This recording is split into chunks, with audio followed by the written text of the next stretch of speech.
ಎಲ್ರಿಗೂ ನಮಸ್ಕಾರ. ಎಲ್ಲರಿಗೂ ಶಾಂತರಂಗ ಯೂಟ್ಯೂಬ್ ಚಾನಲ್ಗೆ ಸ್ವಾಗತ. ಯಾರ್ಯಾರೆಲ್ಲ ವೀಡಿಯೋಸ್ನ ನೋಡ್ತಾ ಇದ್ದೀರಾ ಪ್ರತಿಯೊಬ್ಬರಿಗೂ ಕೂಡ ಥ್ಯಾಂಕ್ ಯು ಸೋ ಮಚ್.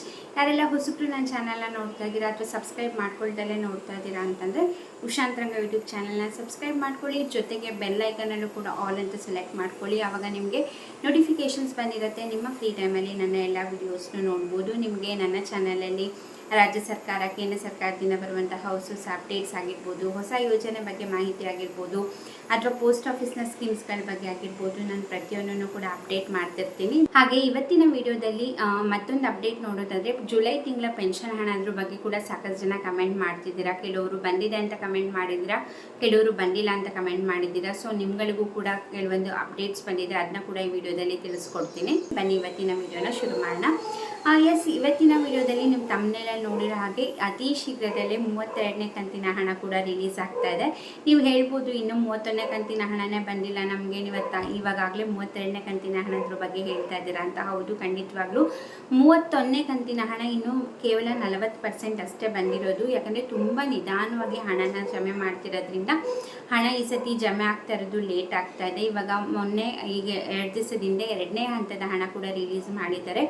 ಈ ವಾರದಲ್ಲಿ ಆಲ್ಮೋಸ್ಟ್ ಎಲ್ಲರಿಗೂ ಕೂಡ ಕ್ಲಿಯರ್ ಮಾಡ್ತೀವಿ 31ನೇ ಕಂತಿನ ಹಣ ಅಂತ ಹೇಳಿದ್ದಾರೆ. ಹಾಗೆ 31ನೇ ಕಂತಿನ ಹಣ ಒಂದೇ ಅಲ್ಲ, ಯಾರಿಗೆಲ್ಲ 30ನೇ ಕಂತಿನ ಹಣ ಬಂದಿರಲಿಲ್ಲ ಅವರಿಗೂ ಕೂಡ 30ನೇ ಕಂತಿನ ಹಣ ಹಾಗೆ 31ನೇ ಕಂತಿನ ಹಣ ಎರಡೂ ಜಮೆ ಆಗ್ತಿದೆ. ಒಟ್ಟಿಗೆ ಆಗಿಲ್ಲ, 2-3 ದಿನ ಗ್ಯಾಪಲ್ಲಿ 30 ಹಾಗೆ 31ನೇ ಕಂತಿನ ಹಣ ಎರಡೂ ಕೂಡ ಜಮೆ ಮಾಡ್ತಾ ಇದ್ದಾರೆ ಆ್ಯಕ್ಚುಲಿ. ಅತಿ ಶೀಘ್ರದಲ್ಲೇ ಯಾರಿಗೆಲ್ಲ ಬಂದಿಲ್ಲ ಈ ವಾರದಲ್ಲಿ ಆಲ್ಮೋಸ್ಟ್ ಎಲ್ಲರಿಗೂ ಕೂಡ ಕ್ಲಿಯರ್ ಮಾಡ್ತೀವಿ ಅಂತ ಹೇಳಿದ್ದಾರೆ. ಸೊ ಕಮೆಂಟ್ ಮಾಡಿ, ನಿಮ್ಗೆ ಏನಾದ್ರು ನಿನ್ನೆ ಇವತ್ತು ಅಥವಾ ಇವತ್ತು ನೋಡ್ತಿರೋಕ್ಕೆ ಮುಂಚೆ, ವಿಡಿಯೋ ನೋಡೋಕ್ಕೆ ಮುಂಚೆ ಏನಾರು ಹಣ ಬಂದಿದೆ ಅಂದರೆ ದಯವಿಟ್ಟು ಕಮೆಂಟ್ ಸೆಕ್ಷನಲ್ಲಿ ತಿಳಿಸೋದನ್ನ ಮರಿಬೇಡಿ. ಇನ್ನು 32ನೇ ಕಂತಿನ ಹಣದ್ರ ಬಗ್ಗೆ ಹೇಳಬೇಕು ಅಂತಂದರೆ, ಇವಾಗ DBT ಕರ್ನಾಟಕ ಆ್ಯಪಲ್ಲೂ ಕೂಡ 32ನೇ ಕಂತಿನ ಹಣ ಅಪ್ಡೇಟ್ ಆಗಿದೆ. ಸೊ ಯಾವಾಗಲೂ ಅಷ್ಟೇ ಹಣ ಬಿಡುಗಡೆ ಹಂತಕ್ಕೆ ಬಂದಾಗ ತಕ್ಷಣ DBT ಕರ್ನಾಟಕ ಆ್ಯಪಲ್ಲಿ ಅಪ್ಡೇಟ್ ಮಾಡ್ತಾರೆ. ಸೊ ಇವಾಗ ನೀವು ಕೂಡ DBT ಕರ್ನಾಟಕ ಆ್ಯಪ್ನ ಚೆಕ್ ಮಾಡಿದ್ರೆ ಕೆಲವೊಬ್ಬರಿಗೆ ಆಲ್ರೆಡಿ 32ನೇ ಕಂತಿನ ಹಣದ್ರ ಬಗ್ಗೆ ಅಪ್ಡೇಟ್ ಕೂಡ ಬಂದಿದೆ. ಸೊ ನಿಮ್ಮಲ್ಲೂ ಕೂಡ DBT ಕರ್ನಾಟಕ ಆ್ಯಪ್ ಯಾರೇ ಯೂಸ್ ಮಾಡ್ತಿದ್ದೀರಾ ಅಂದರೆ ದಯವಿಟ್ಟು ಒಂದ್ಸತಿ ಚೆಕ್ ಮಾಡ್ಕೊಳ್ಳಿ. 32ನೇ ಕಂತಿನ ಹಣದ್ದು ಕೂಡ ಅಪ್ಡೇಟ್ ಆಗಿದೆ. ಸೊ ಅಪ್ಡೇಟ್ ಆಗಿದೆ ಅಂತಂದರೆ ಅತಿ ಶೀಘ್ರದಲ್ಲೇ 32ನೇ ಕಂತಿನ ಹಣ ಕೂಡ ರಿಲೀಸ್ ಆಗುತ್ತೆ. ಇವಾಗೇನು ಈ ವಾರದಲ್ಲಿ ಕ್ಲಿಯರ್ ಮಾಡ್ತೀವಿ ಅಂತ ಹೇಳಿದ್ದಾರೆ. ನೆಕ್ಸ್ಟ್ ವೀಕು 3ನೇ ಹಂತದ ಹಣ ಕೂಡ ಜಮೆ ಮಾಡಿ ಎಲ್ಲರಿಗೂ ಕ್ಲಿಯರ್ ಆಗಿದ ನಂತರ 32ನೇ ಕಂತಿನ ಹಣ ರಿಲೀಸ್ ಮಾಡೋ ಚಾನ್ಸಸ್ ಇರುತ್ತೆ. ಸೊ ಹಾಗಾಗಿ ಕಮೆಂಟ್ ಸೆಕ್ಷನಲ್ಲಿ ತಿಳಿಸಿ, ನಿಮಗೆಲ್ಲ 30ನೇ ಕಂತಿನ ಹಣ ಎಷ್ಟು ಜನಕ್ಕೆ ಬಂದಿದೆ, ಎಷ್ಟು ಜನಕ್ಕೆ ಬಂದಿಲ್ಲ ಅನ್ನೋದು ಅಪ್ಡೇಟ್ ಸಿಗುತ್ತೆ. ಎಲ್ಲರೂ ವಿಡಿಯೋ ನೋಡ್ತಿರೋರು ಎಲ್ಲರೂ ಕೂಡ ವಿಡಿಯೋಗೆ ಲೈಕ್ ಮಾಡಿ, ನಿಮ್ಮ ಕಮೆಂಟ್ ಸೆಕ್ಷನಲ್ಲಿ ನಿಮ್ಮ ಹಣ ಬಂದಿದೆಯಾ ಇಲ್ಲ, ನಿಮಗೆ ಗೃಹಲಕ್ಷ್ಮಿ ಹಣ ಎಷ್ಟು ಕಂತಿನ ಬಂದಿದೆ ಅನ್ನೋದ್ರ ಬಗ್ಗೆ ಕಮೆಂಟ್ ಸೆಕ್ಷನಲ್ಲಿ ತಿಳಿಸಿ. ಆಗ ನಿಮ್ಮ ಜಿಲ್ಲೆಯವರು ಅಥವಾ ನಿಮ್ಮ ಊರವರು ಬೇರೆ ಯಾರ ವಿಡಿಯೋ ನೋಡ್ತಿದ್ರೆ ಅವ್ರಿಗೂ ಕೂಡ ಗೊತ್ತಾಗುತ್ತೆ, ಓಕೆ ನಮ್ಮೂರವ್ರಿಗೆ ಬರ್ತಾ ಇದೆ ಅಥವಾ ನಮ್ಮೂರವ್ರಿಗೆ ಬರ್ತಾ ಇಲ್ಲ ಅನ್ನೋದ್ರ ಬಗ್ಗೆ ಅಪ್ಡೇಟ್ ಸಿಗುತ್ತೆ. ಸೊ ಹಾಗಾಗಿ ನೋಡ್ತಿರೋರು ಪ್ರತಿಯೊಬ್ಬರು ಕೂಡ ಚಾನಲ್ನ ಸಬ್ಸ್ಕ್ರೈಬ್ ಮಾಡ್ಕೊಳ್ಳಿ, ವಿಡಿಯೋಸ್ ಅದೇ ಲೈಕ್ ಮಾಡಿ, ಹಾಗೆ ನಿಮ್ಮ ಫ್ರೆಂಡ್ಸ್ ಆ್ಯಂಡ್ ಫ್ಯಾಮಿಲಿಗೂ ಕೂಡ ಶೇರ್ ಮಾಡೋದನ್ನ ಮರಿಬೇಡಿ. ನೆಕ್ಸ್ಟಿನ ಪೆನ್ಷನ್ ಹಣ ಅದ್ರ ಬಗ್ಗೆ ಹೇಳೋದಾದರೆ, ಜುಲೈ ತಿಂಗಳ ಪೆನ್ಷನ್ ಹಣ ಈಗ ಆಲ್ರೆಡಿ ರಿಲೀಸ್ ಮಾಡಿದ್ದಾರೆ. ಇವಾಗ ಮನಸ್ವಿನಿ ಆಗಿರ್ಬೋದು, ಅಥವಾ ವೃದ್ಧಾಪ್ಯ ವೇತನ ಆಗಿರ್ಬೋದು, ಅಂಗವಿಕಲರ ವೇತನ ಆಗಿರ್ಬೋದು, ಸಂಧ್ಯಾ ಸುರಕ್ಷಾ ಆಗಿರ್ಬೋದು, ಪಿಂಚಣಿ ಹಣ ರಿಲೀಸ್ ಮಾಡಿದ್ದಾರೆ. ಬಟ್ ಏನಪ್ಪ ಆಗಿದೆ ಅಂತಂದರೆ, ಒಂದು 50% ಜನರಿಗೆ ಅಷ್ಟೇ ಪೆನ್ಷನ್ ಹಣ ಬಂದಿರೋದು.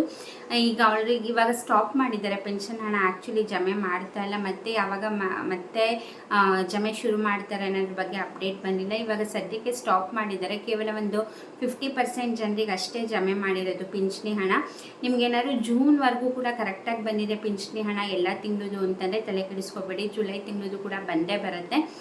ಕೆಲವೊಬ್ಬರಿಗೆ ಬಂದಿರಲ್ಲ ಅಂತಂದರೆ ದಯವಿಟ್ಟು ನೀವು ಹಳೆ ವೀಡಿಯೋಸಲ್ಲೂ ಕೂಡ ನಿಮಗೆ ತಿಳಿಸಿದ್ದೆ, ನಿಮ್ಮ ಊರಿನ ತಾಲೂಕು ಆಫೀಸಲ್ಲಿ ಪಿಂಚಣಿ ವಿಭಾಗ ಇರುತ್ತೆ. ಸೊ ಅಲ್ಲೂ ಕೂಡ ಹೋಗಿ ಚೆಕ್ ಮಾಡಿ, ಯಾಕಂದರೆ ಕೆಲವೊಬ್ಬರಿಗೆ ಡಾಕ್ಯುಮೆಂಟ್ನ ಸಬ್ಮಿಟ್ ಮಾಡೋಕ್ಕೆ ಹೇಳಿರ್ತಾರೆ.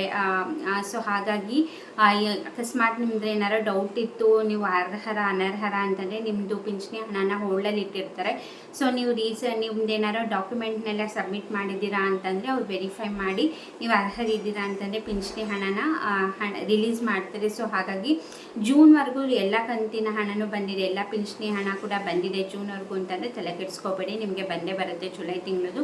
ಅಕಸ್ಮಾತ್ ನಮಗೆ ಮೇಯಿಂದನೇ ಬಂದಿಲ್ಲ, ಮೇ ಜೂನ್ ಜುಲೈ ತಿಂಗಳದ್ದು ಬಂದಿಲ್ಲ ಅಂತಂದರೆ ದಯವಿಟ್ಟು ಒಂದ್ಸತಿ ಚೆಕ್ ಮಾಡಿಸಿ ನಿಮ್ಮದು ಪಿಂಚಣಿ ಹಣ ಸ್ಟೇಟಸ್ ಏನಿದೆ ಅಂದ್ಬಿಟ್ಟು. ಯಾಕಂದರೆ ನಿಮಗೂ ಕೂಡ ಗೊತ್ತಿದೆ, ಪರಿಷ್ಕರಣೆ ಮಾಡ್ತಿದ್ದಾರೆ ಪಿಂಚಣಿ ಹಣ ತುಂಬ ದುರುಪಯೋಗ ಆಗ್ತಾ ಇದೆ, ಅನರ್ಹರು ಕೂಡ ಪಿಂಚಣಿ ಹಣ ತಗೊಳ್ತಿರ್ತಾರೆ ಅಂದ್ಬಿಟ್ಟು ವೆರಿಫೈ ಮಾಡಿದ್ದಾರೆ. ಸೊ ಹಾಗಾಗಿ ತುಂಬ ಜನಕ್ಕೆ ದಾಖಲೆಗಳನ್ನ ಸಬ್ಮಿಟ್ ಮಾಡಿ ಅಂದ್ಬಿಟ್ಟು ಕೆಲವರಿಗೆ ಮೆಸೇಜ್ ಮೂಲಕ ತಿಳಿಸಿದ್ದಾರೆ, ಕೆಲವೊಬ್ಬರಿಗೆ ಮನೆ ಅಡ್ರೆಸ್ಗೆ ಕಳಿಸಿದ್ದಾರೆ, ಈ ಥರ ನಿಮ್ಮದು ಡಾಕ್ಯುಮೆಂಟ್ನೆಲ್ಲ ಸಬ್ಮಿಟ್ ಮಾಡಿ ಅಂದ್ಬಿಟ್ಟು. ಬಟ್ ತುಂಬ ಜನ ಮಾಡಿದ್ದಾರೆ, ಕೆಲವೊಬ್ಬರು ನೆಗ್ಲೆಕ್ಟ್ ಮಾಡಿಲ್ಲ. ಸೊ ಡಾಕ್ಯುಮೆಂಟ್ ಸಬ್ಮಿಟ್ ಮಾಡಿಲ್ಲ. ಇನ್ನೂ ಸ್ವಲ್ಪ ಜನಕ್ಕೆ ಸರ್ಕಾರದಿಂದ ವಿಷಯನೇ ತಲುಪಿಲ್ಲ, ಅಂದರೆ ಮೆಸೇಜು ಕೂಡ ಹೋಗಿಲ್ಲ, ಅವ್ರ ಮನೆ ಅಡ್ರೆಸ್ಸಿಗೆ ನೋಟಿಸ್ ಕೂಡ ಹೋಗಿಲ್ಲ ನೀವು ಡಾಕ್ಯುಮೆಂಟ್ ಸಬ್ಮಿಟ್ ಮಾಡಬೇಕು ಅಂತ. ಬಟ್ ಹಣ ಹೋಲ್ಡಲ್ಲಿ ಇಟ್ಕೊಂಡ್ಬಿಟ್ಟಿದ್ದಾರೆ, ಕೆಲವೊಬ್ರು ಕ್ಯಾನ್ಸಲೇ ಮಾಡಿದ್ದಾರೆ. ಸೊ ಹಾಗಾಗಿ ನಿಮ್ದು ಏನಾದ್ರು ಜೂನ್ವರೆಗೂ ಬಂದಿತ್ತು ಅಂದರೆ ತಲೆ ಕೆಡಿಸ್ಕೋಬೇಡಿ, ಜುಲೈಗೆ ಬರುತ್ತೆ. ಅಕಸ್ಮಾತ್ ಇಲ್ಲ ಮೇ, ಜೂನ್ ಅಥವಾ ಅದ್ರ ಹಿಂದಿನ ತಿಂಗಳದ್ದು ನಮಗೆ ಪಿಂಚಣಿ ಹಣ ಬಂದಿಲ್ಲ ಅಂದರೆ ದಯವಿಟ್ಟು ಚೆಕ್ ಮಾಡಿ. ನೀವು ಪೆನ್ಷನ್ ಸ್ಟೇಟಸ್ನ ನೀವು ಮೊಬೈಲಲ್ಲೇ ಚೆಕ್ ಮಾಡ್ಕೋಬೋದು, ಗೂಗಲಲ್ಲಿ ಪೆನ್ಷನ್ ಸ್ಟೇಟಸ್ ಅಂತ ಚೆಕ್ ಮಾಡಿದ್ರೆ ನಿಮ್ಮದಲ್ಲಿ ಯಾವ ಊರು, ನಿಮ್ದು ಏನಾರ ಸಿಟಿನ ಹಳ್ಳಿನ ಏನು ಅನ್ನೋದ್ರ ಬಗ್ಗೆ ನಿಮ್ಗೆ ಆಪ್ಷನ್ ಕೇಳುತ್ತೆ. ಸೊ ಅದನ್ನೆಲ್ಲ ಫಿಲ್ ಮಾಡಿದ್ರೆ ನಿಮ್ಮದು ಪೆನ್ಷನ್ ಸ್ಟೇಟಸ್ ಏನಾರ ರನ್ನಿಂಗ್ ಅಂತ ಇತ್ತು ಅಂತಂದರೆ ನಿಮ್ದು ಏನೂ ತೊಂದರೆ ಇಲ್ಲ, ನಿಮಗೆ ಹಣ ಬರೋದು ಲೇಟ್ ಆದರೂ ಪರವಾಗಿಲ್ಲ, ಒಟ್ನಲ್ಲಿ ಬರುತ್ತೆ ಅಂತ.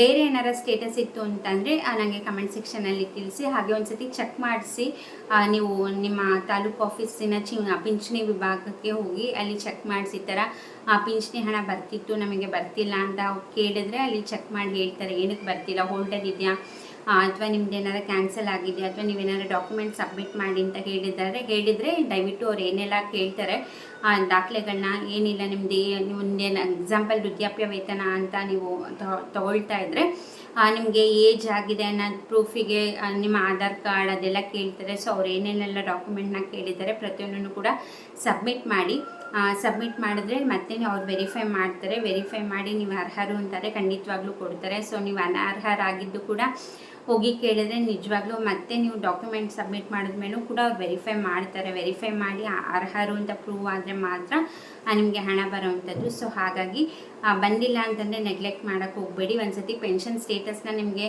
ಚೆಕ್ ಮಾಡೋಕ್ಕೆ ಬರುತ್ತೆ ಅಂತಂದರೆ ಚೆಕ್ ಮಾಡ್ಕೊಳ್ಳಿ, ಅದರಲ್ಲೇ ಗೊತ್ತಾಗ್ಬಿಡುತ್ತೆ. ಇಲ್ಲ ಬರಲ್ಲ ಅಂತಂದರೆ ನೀವು ಪಿಂಚಣಿ ವಿಭಾಗಕ್ಕೆ ಹೋಗಿ ಚೆಕ್ ಮಾಡಿಸಿದ್ರೆ ಖಂಡಿತವಾಗ್ಲೂ ನಿಮಗೆ ಗೊತ್ತಾಗುತ್ತೆ ಅಟ್ಲೀಸ್ಟ್ ಏನಕ್ಕೆ ಬರ್ತಿಲ್ಲ ಏನು ಅನ್ನೋದ್ರ ಬಗ್ಗೆ.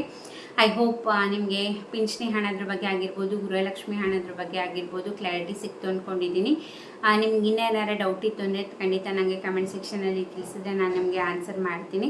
ಹಾಗೆ ಇದೇ ಥರ ಕೇಂದ್ರ ಸರ್ಕಾರದಿಂದ ರಾಜ್ಯ ಸರ್ಕಾರದಿಂದ ಬರುವಂತಹ ಅಪ್ಡೇಟ್ಸ್ ಬಗ್ಗೆ ತಿಳ್ಕೊಬೇಕಂದ್ರೆ ನನ್ನ ಚಾನಲ್ನ ಸಬ್ಸ್ಕ್ರೈಬ್ ಮಾಡ್ಕೊಳ್ಳಿ. ಹಾಗೆ ಗೃಹಜ್ಯೋತಿ ಮರುಪರಿಷ್ಕರಣೆ ಏನು ಮಾಡ್ತಾ ಇದ್ದಾರೆ, ಮರು ಅರ್ಜಿ ಸಲ್ಲಿಕೆ ಇದ್ರ ಬಗ್ಗೆ ಕೂಡ ಕೆಲವು ಹೊಸ ಅಪ್ಡೇಟ್ ಬಂದಿದೆ. ಅದೇನು ಅನ್ನೋದನ್ನ ನೆಕ್ಸ್ಟ್ ವೀಡಿಯೋದಲ್ಲಿ ತಿಳಿಸ್ಕೊಡ್ತೀನಿ. ದಯವಿಟ್ಟು ಚಾನಲ್ನ ಸಬ್ಸ್ಕ್ರೈಬ್ ಮಾಡ್ಕೊಳ್ಳಿ. ಹಾಗೆ ಬೆಲ್ ಐಕನಲ್ಲೂ ಕೂಡ ಆಲ್ ಅಂತ ಸೆಲೆಕ್ಟ್ ಮಾಡ್ಕೊಳೋದನ್ನ ಮರಿಬೇಡಿ. ಹಾಗೆ ನಿಮಗೆ ನನ್ನ ವೀಡಿಯೋಸ್ ಇನ್ಫಾರ್ಮೇಟಿವ್ ಇದೆ, ಹೆಲ್ಪ್ ಆಗ್ತಿದೆ ಅಂತಂದರೆ ನಿಮ್ಮ ಎಲ್ಲ ಫ್ರೆಂಡ್ಸ್ ಆ್ಯಂಡ್ ಫ್ಯಾಮಿಲಿಗೂ ಕೂಡ ಶೇರ್ ಮಾಡಿ. ನೀವೆಷ್ಟು ಸಪೋರ್ಟ್ ಮಾಡ್ತೀರಾ, ಸಬ್ಸ್ಕ್ರೈಬ್ ಮಾಡ್ತೀರಾ, ಲೈಕ್ ಮಾಡ್ತೀರಾ, ಅಷ್ಟು ಹೆಚ್ಚು ಮೋಟಿವೇಶನ್ ಸಿಗುತ್ತೆ. ಇದೇ ರೀತಿ ನಿಮಗೆ ವೀಡಿಯೋಸ್ ಮಾಡಿ ತಿಳಿಸ್ತಾನೆ ಇರ್ತೀನಿ. ಇಷ್ಟೊತ್ತು ವೀಡಿಯೋ ನೋಡಿದ್ದಕ್ಕೆ ಪ್ರತಿಯೊಬ್ಬರಿಗೂ ಕೂಡ ಥ್ಯಾಂಕ್ ಯು ಸೋ ಮಚ್. ನಮಸ್ಕಾರ.